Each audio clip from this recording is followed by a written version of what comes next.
everybody. Welcome back to another edition of the Printer in the Suit. I think it's quite obvious that I am the printer and Kevin is the suit. I'm in the suit. I'm in the, and I'm the, it's been since COVID, man. This is like every time I wear suits for this podcast now, Warren. That's okay. And every time you wear that suit, I want to choke the tie around your neck. But that's okay. And it's not about us anymore. It's about Chris Hogge. Correct? Did I get that right? Absolutely, Warren, you did. Because I was going to call you Rogue, just because it kind of rhymed. But we got Chris here from Harris Bruno. How you doing? Doing great. Having a fantastic day and lots of excitement in the print industry. That is up until you joined us, but no, it'll continue. I'm hoping to bring more to it here. Let's go. And by the way, I can't tell you how grateful we are that you have decided to join us. Appreciate it. Thank you. The heart, it's good to be here. Really. Okay. Anyways, why don't you just quickly tell us where you're from? Not the city, the company, please. Absolutely. Yeah. Harris Bruno International is a company that I work for. I've worked with them for the past 15 years. And we're the largest supplier of inline, offline coating equipment for sheet fed and digital print presses. That was exciting. So that is exciting. No, it's all good. So I met, just so we all have an open book, I met Harris Bruno and you when I put that 56-inch KBA in, and you guys were responsible for the whole coating thing and the flooding and it not running well. No, I'm just kidding. You guys were awesome.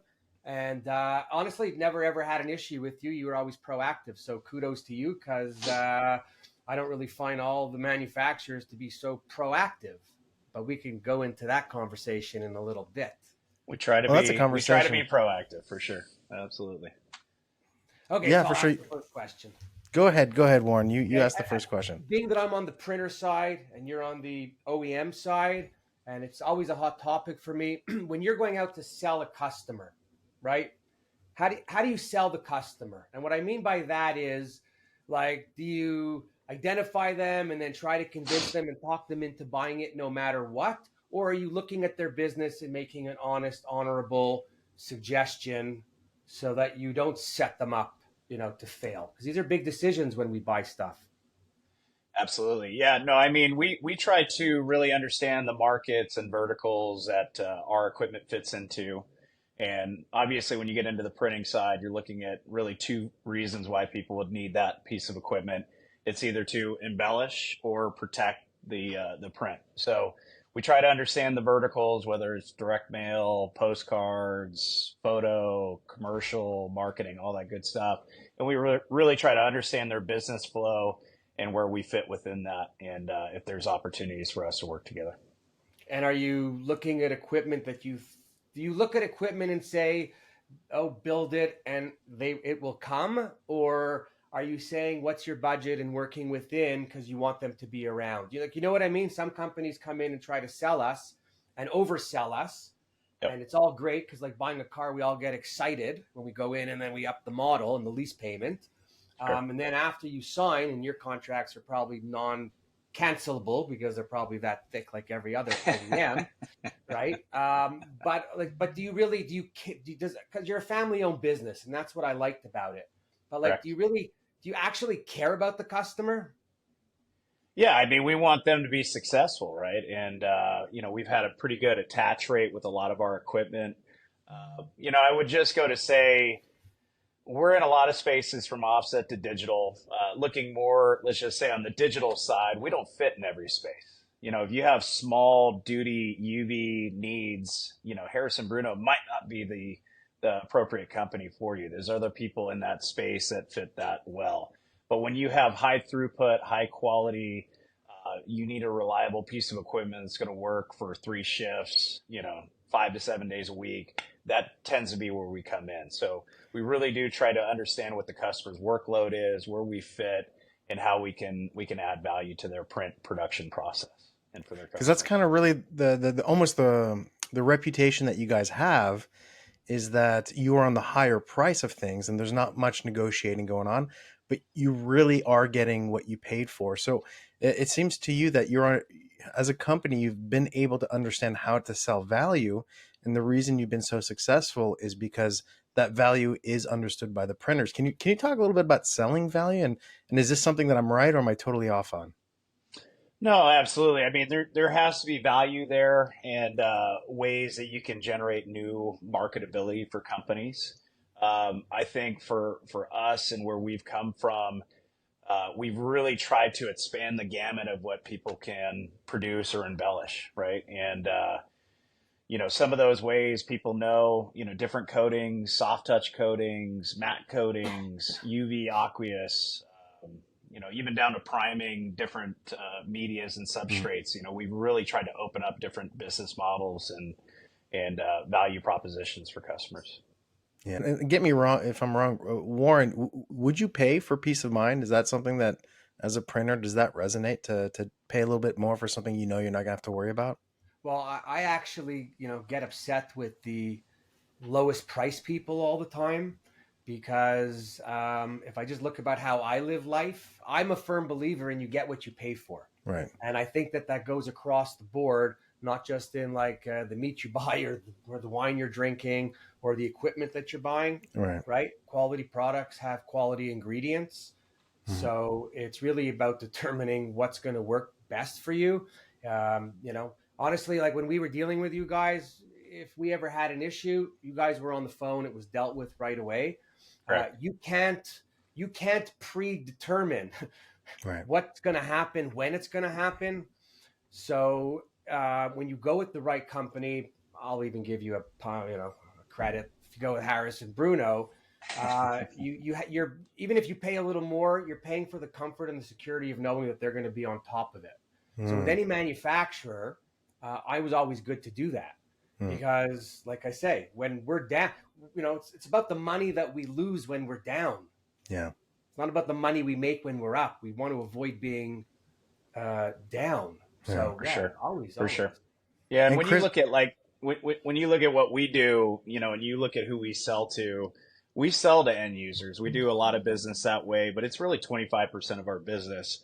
75% of our business is direct to OEM channels like KBA, like Warren was talking about earlier when he owned one of those.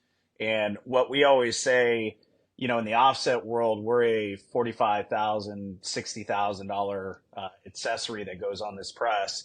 We Mm. can't be that shutting down a multiple $1 million press.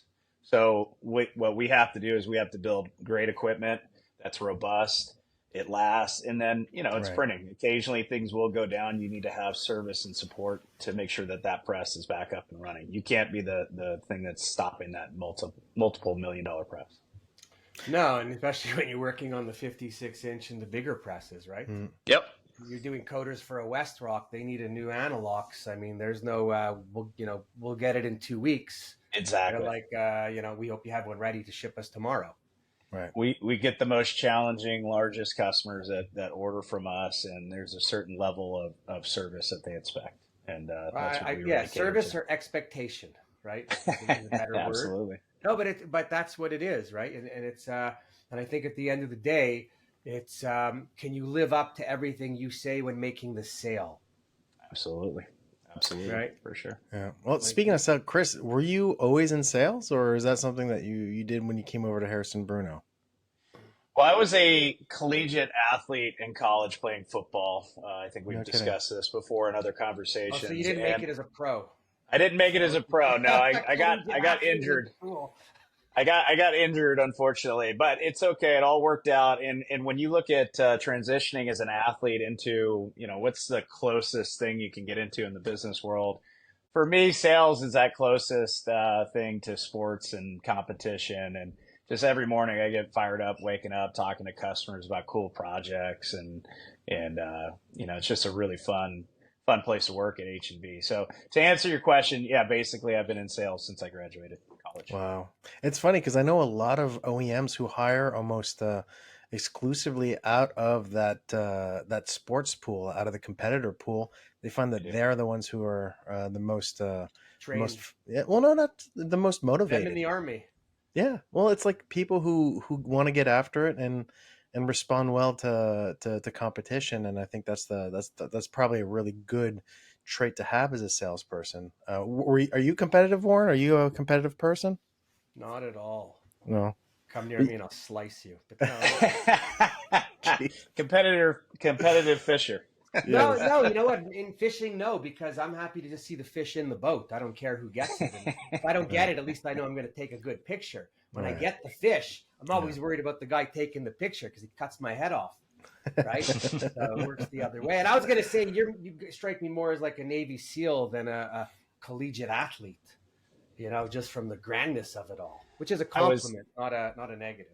Appreciate it. Yeah, I was actually too close to the military when I grew up. Both my parents were 20-year United States Navy vets. So No I kidding. think I was so Explains the close to haircuts. it.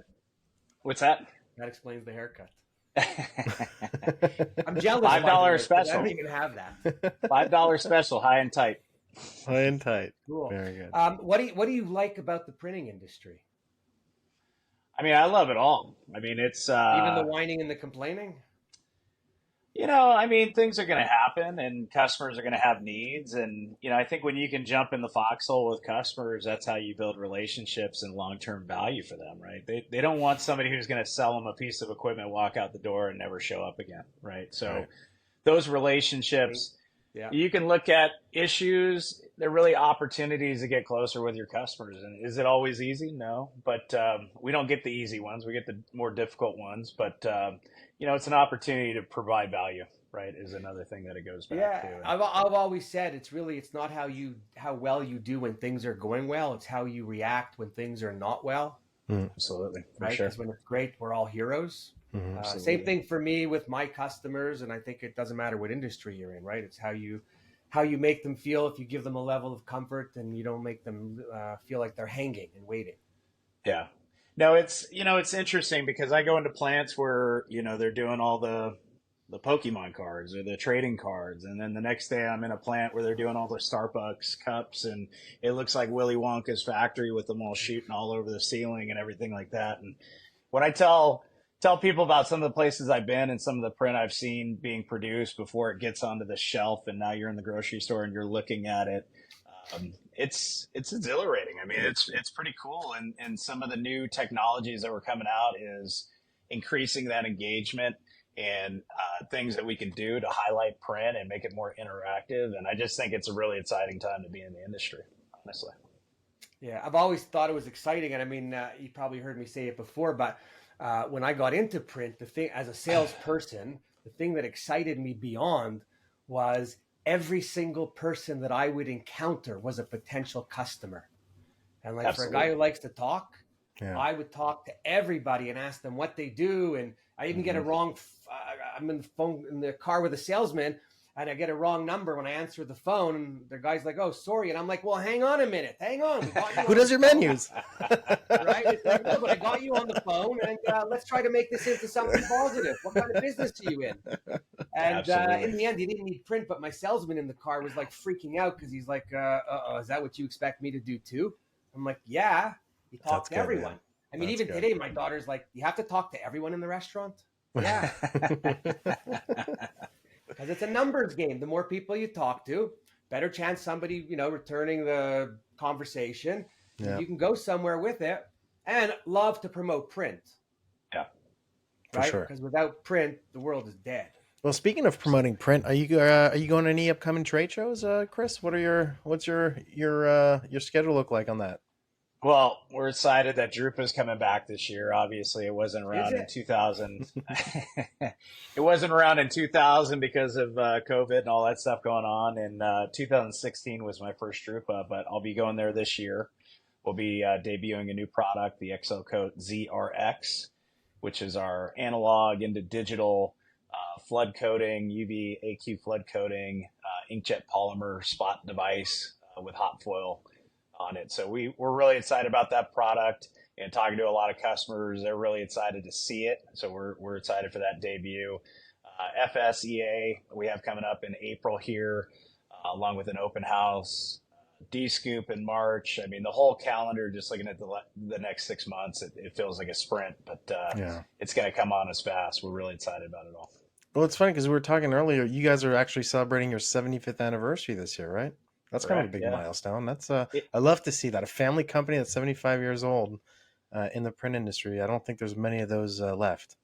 It's really an awesome story, and we've been primarily focused on coding the last 35 years. And Nick Bruno, the president, is really great to talk about in terms of the history of the company. But no, it's a tremendous company. It's an American-made company, and one of the pieces of pride that I get from working with this company for the past 15 years, we have American-built gear that's being shipped to Germany and going on presses like Koenig and Bauer. We have Doing the American built reverse. we have American built gear that's going to Japan and going on the Komori presses and RMGT and going out to Israel with HP. And I mean, we're just so proud of what we've achieved in the coding space. And we're focused on coding. We want By to the way, get I better think there. Johnson think Nick's a great leader, right? He's a great head of the company, and I think everyone looks up to him, which is One of the awesome. one of the truly best guys in the industry, and it's easy for me to jump in the foxhole when the president and owner of the company will jump in the foxhole with customers, with employees, and do all Yeah. the Probably things. jump in before you. You have to push your way in, right? No, No, because he wants it done right. So I like that. I appreciate that. He well, is an what I really upstanding man, respect for too, sure. and we've talked about this before, is that Nick has had to reinvent his business almost on the dot every 10 years. And can you talk to us a little bit about that? And from your standpoint, you've been there 15, so you've been through a couple of these little cycles of reinvention. Correct. And how as a salesperson, how difficult is it for you to now suddenly learn something new and go in a new direction? Yeah, I mean, when I came in with the company in 2010, we were really divided up between, we did a lot in offset coding, and that was successful, but it was, the late 2000s, so we're just coming out of recession. And when we don't build the cars per se, we put the tires on the cars. We don't build the Right. offset press, we hang our gear on the offset press. Coming out of that recession, it was a difficult market because the presses weren't selling, so we weren't putting a lot of new gear out there, and we kind of took it upon ourselves. How can we differentiate our business and have new product lines that can get out there and sell? And that's really when we started looking at the Mhm. digital print market. And when we looked at that, it looked like when we got into offset 35 years ago, all you had was roller coaters on the lacquer units. If you were to buy an offset press now, every single one of those 100% are going to have chamber analog systems, and a lot of them are going to have H&B on it. And when Yeah. we got into digital print back in 2011, it was all low end roller coaters, and there's a place for those. I don't want to say there's not a good spot for that, but we Mhm. wanted to bring the next level capability to this digital print that was getting better and better. And that's what we introduced. And, we have sold hundreds, if not thousands, of our Excel Coat product lines into the field right now. And we've just had so much success with that. So, but really, we still do some Flexo projects, Flexo web presses, wide web. We still do Mhm. corrugated equipment, all your pizza boxes and things like that. So we're diversified in the print industry for sure. And that's spanned across 75 years. I have a question on the digital side because you're both pretty into Yes. digital. Where, how much farther could the embellishment be pushed? How many more layers of coating can you put on? How many foils at once can you foil together? Like I'm just like, right? Where does it like when they had water base come out on the offset? That was like, oh my god, we have water base. You could put on a coating and flip the job and run the next side. And I mean that was Sure. full of shit to begin with because if you had anything with a blue in it, you weren't flipping it for days, Yeah. right? And then you move on to the next wonder thing. But so, what do you think the next where it's going? Yeah, I mean, the customers are going to determine that, right? The customers of our print customers are going to determine what they need and what they want to try to satisfy. So we try to understand what the need is and build around that. What I can tell you, what we're focused on right now with, let's say, our ZRX, there's a limitation on medias, uncoated medias, and we think we can give the people out there that want to embellish and do things like that much more capability of using different medias for uncoated and embellishing that with let's say 2D or 3D or raised polymer inkjet and then foils. We think that we can help eliminate things like plastics, lamination with aqueous coatings and opening up some of those different downstream options. So that's what we're getting a lot of requests for right now, and what a lot of our customers have maybe competing gear and what they want to look at doing. So that's really been our focus and where we want to try to take this thing. But I can tell you, we're patenting and doing different things with our equipment right now that hasn't been seen on the market. It's really exciting, some of the things we've seen coming off this press. It's going to be a game changer. When we mentioned sustainability, right? I was on a call with I have part-timers, so I forget exactly who it was, but they were talking about sustainability, and they were with a group with the retailers, and they chart the course a little bit, the direction of where they want to go. And some of the retailers were talking about having no more than 5% of an embellishment on the packaging to make the packaging more sustainable. So have you heard anything about that, or have your customers said anything to you about that? I mean, we're starting to see more and more of that. To that level, I can't exactly break it down, Warren. I'm not trying to dodge the question, just being honest with you. I think they're all crazy, to be honest with you myself. Like but I'll be honest. Like the average percent coverage when it comes to varnish is about 5% anyway, and when it comes to foil, it's about 2.5%. So when it comes to like spot type embellishments, where I think you're going to see a big push back, and I think there's going to be some studies that are going to come out at the FSCA conference that, I think it's going to be a little bit of a bombshell report, is going to be a lot on metallic papers. So people who take metallic papers and print white to kind of reverse mask, apparently there's going to be some pushback around that, because the scanning equipment in the recycle stream can't read the fibers of the paper. And so that's the whole thing. That's the whole 5% that you're talking about. It's, can you scan? And if you can isolate paper fibers with the scanners, then it knows, all right, this is paper. This goes in the paper bin. Anyways, they did a lot of testing on that, and I think there'll be some good results to come around that. But I think it's going to be more of the people who are using those metallic sheets that are going to be up against a new challenge. Yeah, and we're in a unique space where we, with our equipment, we go worldwide. And I've worked EMEA. Kevin, I know you've been over there. Warren, I know you travel all over the place and talk to a lot of different people. We definitely feel much more of a push on the sustainability side coming from Europe. But I will say anything that happens over there tends to jump right back over on this side of the shore. So we know it's coming. I've seen it. I've sold devices over into Europe to replace lamination and plastics and things like that. And, we have some of the largest manufacturers of publications and books, and they're all trying to get away from lamination right now. And there's a certain place for lamination. I don't want to say it's not, a fit in some areas, but if you're doing a business card with lamination, that can't be recycled, right? There's no way they're going to strip that film off there. So why wouldn't you coat that or do a process that's way more sustainable where you can de-ink it, decode it, recycle that paper? It just makes good sense, right? If you can do things to impact the environment, you should try to do it. Yeah, so you're more politically correct than I am. Like, I'm all for saving the planet, like, even though I think it might be too late. Oh, God, here it comes. When people stop buying and drinking plastic water bottles, like water's more than gas. People complain about the price of gas. Talk about the environment, and they're drinking water bottles in their Teslas with batteries that can't be recycled either. So no, the best is when they give you a paper straw in a plastic cup, and you're just like, yes. Are you? Yeah.